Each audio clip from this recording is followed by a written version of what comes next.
Hello everybody and welcome back. My name is Carrie and today I am doing my March book haul. I bought more books in March than I did in February. It is what it is. Let's get into those. So the first one that I bought is the Duluth's Aerial Bridge and the Canal It Crosses by Tony Dearkins.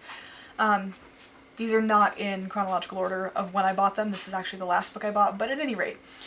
Tony Dearkins is I think he's well known. He's written quite a few books about Duluth, including its architecture, obviously the lift bridge, a couple other things. This one I bought at Glen Sheen, the mansion up here, because I haven't seen this book before and it sounds fascinating. There's a lot of myths and legends about Duluth's lift bridge and its creation. I didn't know it started out as a lift bridge, for one, although that's historically proven, right? It used to have, as opposed to this part, it had like a gondola basically that would hang down and you would drive onto this little cart thing and then it would carry you across the other side. You would drive off and it would take a car back, right? Back and forth. And then in 1929, I think, to its 1930 conversion into a vertical lift bridge. Okay, so they must have started building it in 29. 1930, it became what we see today. So it is almost 100 years old and still going strong. It's also kind of the lifeblood of Duluth because we are very much, to this day, a mining town and the ships go in and out of this canal. A lot. The shipping season has already started. It's been going for about a week.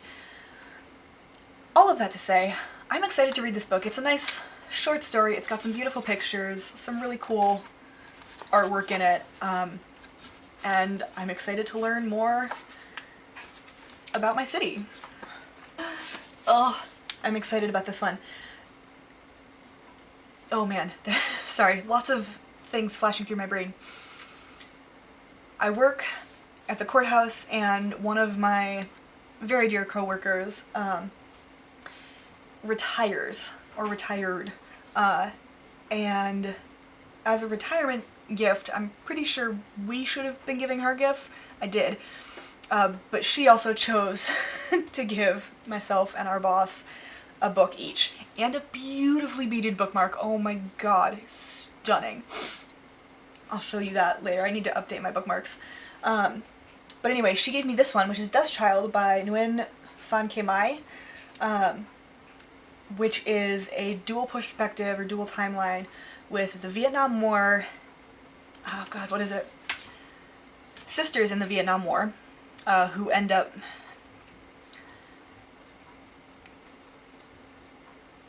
entertaining American soldiers over there. It was not a good war. And then in the 2000s, a vet returns to Vietnam with his wife to heal from his PTSD, and obviously I'm assuming their lives coincide somehow, their timelines. I'm really excited about this. I did a paper on the Vietnam War in high school. I'm quite sure it wasn't what it should have been because I was 17. But that kind of piqued my interest, and that's the reason I cap historical fiction at 1975. If it's before 1975, it's historical fiction. In part because then I can't really ask my parents because they don't necessarily remember anything before 1970 vividly. But also, it feels more historical. So, I am really interested. I have not read anything in novel form or much. I think I've read one, maybe two memoirs from vets of Vietnam. But I've not read any novels set in Vietnam or about the Vietnam War. So I'm really, really interested in this one. I also bought Voyage of the Turtle in Pursuit of the Earth's Last Dinosaur by Carl Safina. Turns out this has actually been on my to-read list for a while. I just didn't realize it, and then I found it at a used bookstore and I bought it. It's a nonfiction, it does what it says in the tin. I'm gonna learn about turtles. I drove down to the cities for work one day and decided that while I was there I was gonna check out a different Barnes & Noble that had more books in Spanish, because my Barnes & Noble, bless her soul,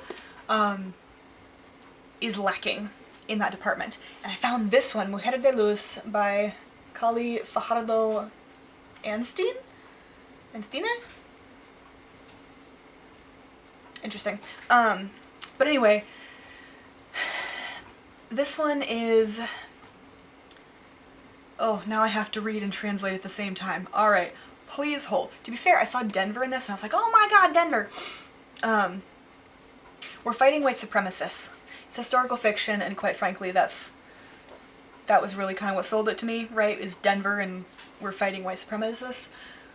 So I went there. I'm also assuming that this is set, it doesn't have a date on the back, but I'm assuming given the indigenous person on the front that we're gonna be probably in the late 1800s.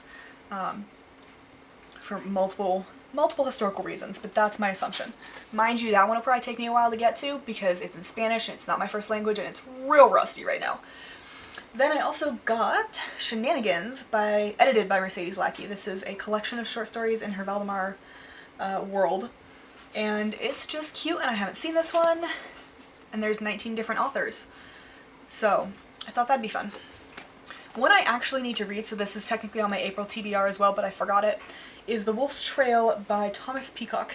This is an Ojibwe story told by wolves, apparently. God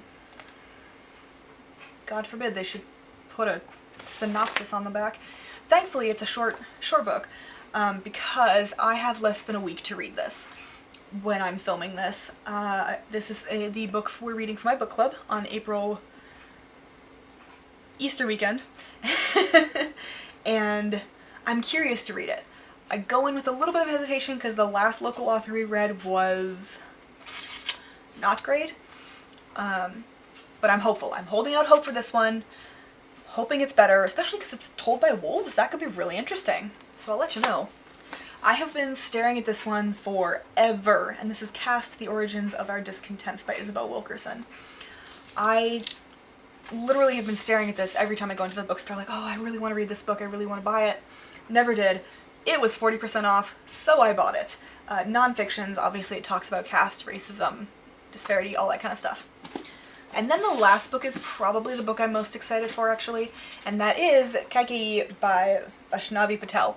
I'm pretty sure I got this in March, not February. Could be wrong, regardless, it bears repeating. This is a feminist retelling of the Ramayana from, Kaikeyi's perspective.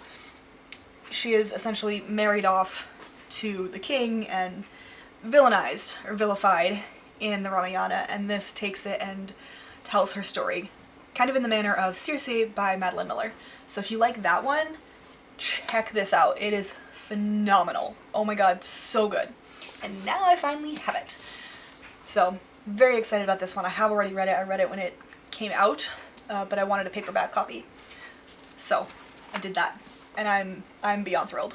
Those, as far as I remember, and as I look around, I don't see any others that I forgot. So I think we're good. Those are all the books I bought in March. I hope you enjoyed. If you have any questions, comments, have you read any of these? Do you want to read any of these? Should I prioritize any of them? You know, answers to those questions. Let me know down in the comments below, and I will see you in my next video. Bye!